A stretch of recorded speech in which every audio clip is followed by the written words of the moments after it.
Aujourd'hui, direction l'Italie, encore une fois, pour une recette très simple et très bonne. Les pâtes au beurre de sauge, aussi connues sous le nom de burro et salvia. Pour ce faire, nous avons besoin de 3 ingrédients phares.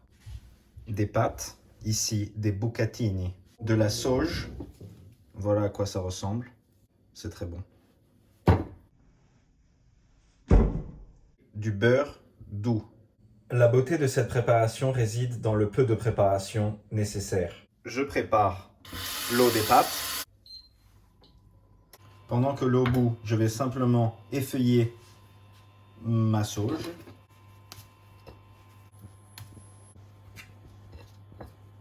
Ensuite, je vais faire fondre le beurre tout doucement. Afin d'éviter que le beurre ne brûle trop vite, je vais mettre une larme d'huile d'olive.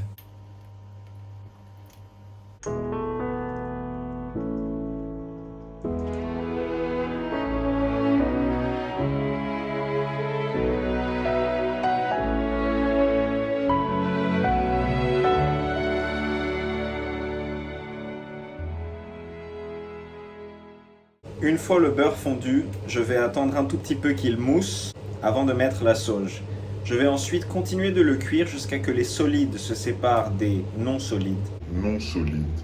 Et que ces petits solides se retrouvent au fond de la poêle et commencent légèrement à cuire, ce qui va nous donner un beurre noisette qui a un goût un peu plus noisette, un peu plus riche, un peu plus profond.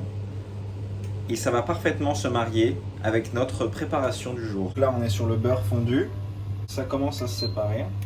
Derrière l'eau bout, je mets une quantité très généreuse de sel.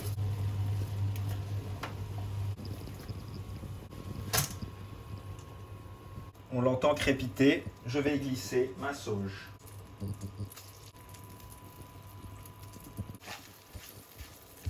L'arôme qui émane de cette sauge qui se mélange à ce beurre, c'est quelque chose. On voit ici les petits granules qui commencent à devenir un peu plus dorés.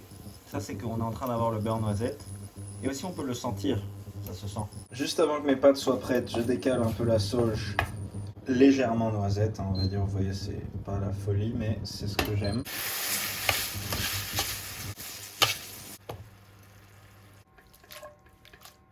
Et voilà.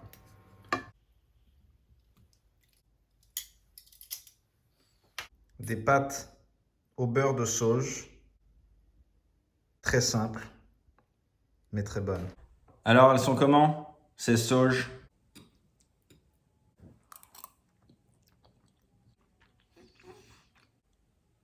Elles sont comme ça.